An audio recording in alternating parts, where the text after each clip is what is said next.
금산 예찬교회 이영 목사님입니다. 이제 성막에 관하여 네 번째로 성막의 재료에 대해 말씀드리겠습니다. 오늘 본문은 출애굽기 25장 3절로 7절입니다.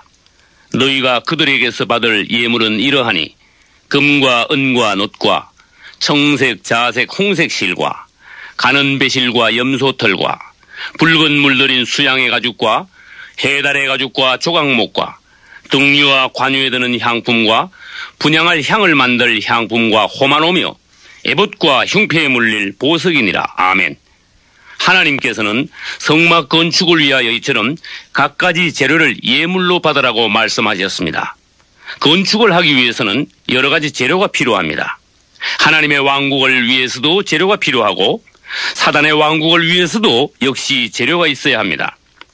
성경에서 하나님의 건축을 위해서는 주로 돌이 사용되었고 사단의 건축을 위해서는 주로 벽돌이 사용되었습니다. 그러나 이 돌과 벽돌은 다 흙이 변하여 된 것입니다.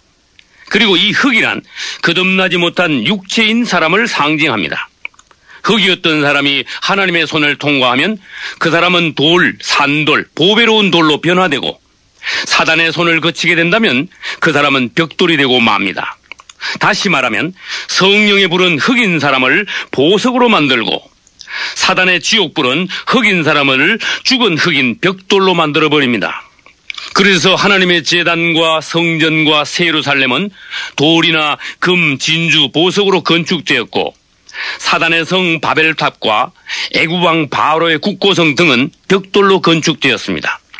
벽돌은 도로의 대용품이며 모조품이며 위조품입니다.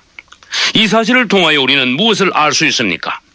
나 자신을 하나님을 위해 드린다면 하나님의 건축의 재료가 될 것이요, 내 몸을 사탄에게 내어준다면 사단의 건축을 위한 재료와 이용물이 될 것입니다. 이스라엘 사람들은 한때는 애굽에서 노예 생활을 했습니다.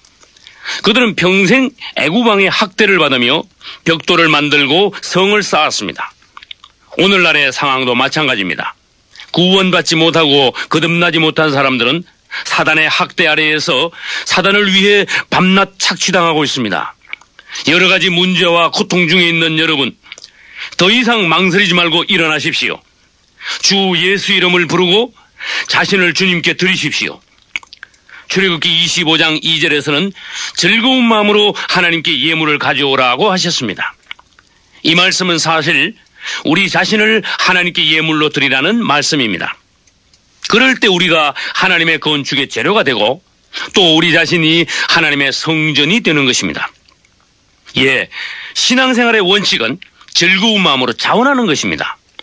자원하는 백성이 없다면 성막이나 교회는 건축될 수 없습니다. 예배도 예물을 드림도 전도나 봉사도 자발적이며 감사함으로 하십시오. 억지로 하지 마십시오.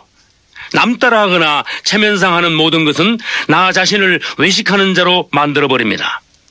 성숙한 신앙인은 하나님께 무엇을 드릴 때 첫째 감동대로 하며 둘째 믿음대로 합니다. 그러면 이스라엘이 예물로 드린 성막의 재료는 어디서 난 것입니까? 그것은 애굽에서 나올 때 가지고 나온 큰 재물입니다. 이스라엘이 출애굽할 때 그들은 몸만 나온 것이 아닙니다. 평생 노예 생활을 한 대가를 톡톡히 받아서 당당히 나왔습니다. 그리고 애굽에서 가져나온 재물은 성막의 재료로 하나님께 드렸고 애굽에서 나온 자신들은 성막 건축을 위해 헌신했습니다. 우리도 구원받아 세상에서 나올 때는 세상의 재물도 함께 가지고 나와서 하나님의 나라를 위해 드리고 나 자신도 산 재물로 드려야 합니다. 이제 이스라엘이 하나님께 드린 성막의 각종 재료들을 살펴보겠습니다. 오늘 본문의 말씀을 따라 성막 재료를 세 가지로 나누면 광물질과 식물질과 동물질로 구분할 수 있습니다. 첫째, 광물질에는 금, 은, 보석, 놋이 있습니다. 금은 하나님의 신성을 상징하며 은은 그리스도의 구속의 역사를 말합니다. 그리고 보석은 성령의 변화시키는 역사, 놋은 하나님의 심판, 징계, 단련을 나타냅니다. 둘째로 식물질에는 먼저 흰색, 청색, 자색, 홍색의 세마포가 있습니다. 흰색은 그리스도의 순수하고 거룩하심을, 또 청색은 그분이 하늘에 속하심을, 그리고 자색은 왕의 복장의 색깔로서 그리스도의 왕권과 그분이 왕 중의 왕이심을 나타냅니다. 홍색은 피 색깔이므로 그분께서 우리를 위해 구속의 피를 흘리셨음을 상징합니다. 그 외의 식물질에는 조각목과 감람기름과 각종 향품들이 있습니다. 조각목은 시띠나무라고도 하는 아가시아 나무의 일종인데, 그것은 죄인의 모양으로 오신 그리스도의 외모가 보잘것없었음을 말합니다.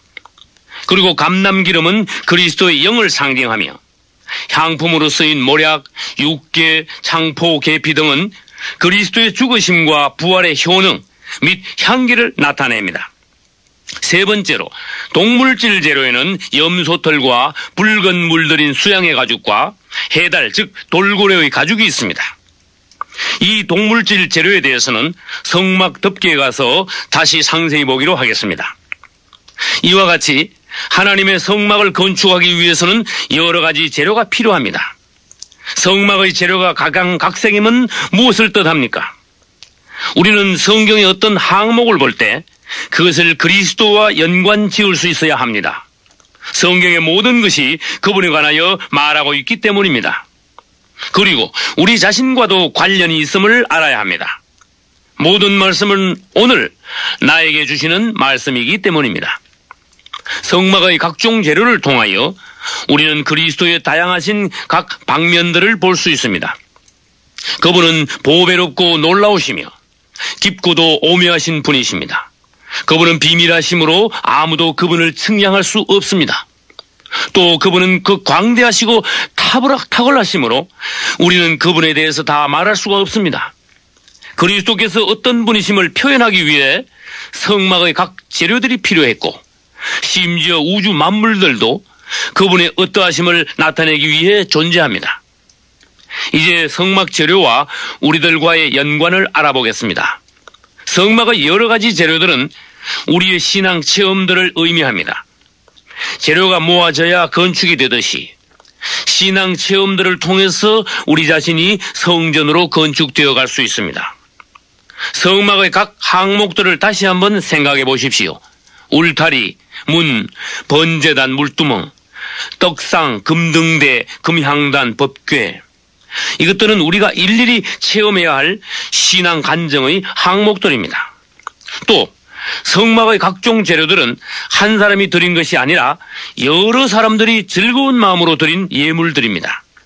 이것은 많은 성도들이 각자의 은사와 달란트를 주님을 위해 쓰고 드릴 때 교회가 건축됨을 의미합니다. 다윗은 하나님의 성전 짓기를 사모하여 평생 동안 준비했습니다. 그리고 그 아들 솔로몬 때에서 역사상 가장 놀라운 성전을 건축했습니다. 여러분은 자신을 건축하기 위해 지금까지 얼마만큼의 재료를 준비하셨습니까? 우리 주님께서 다시 오시기 전에 여러분 자신도 솔로몬 성전과 같이 아름다운 성전으로 완성되기를 바랍니다. 이번 주간도 주님을 사모하시고 다음 주 이 시간에는 더 좋은 성막 재료들을 가지고 다시 만납시다. 주님을 찬양합니다. 아멘.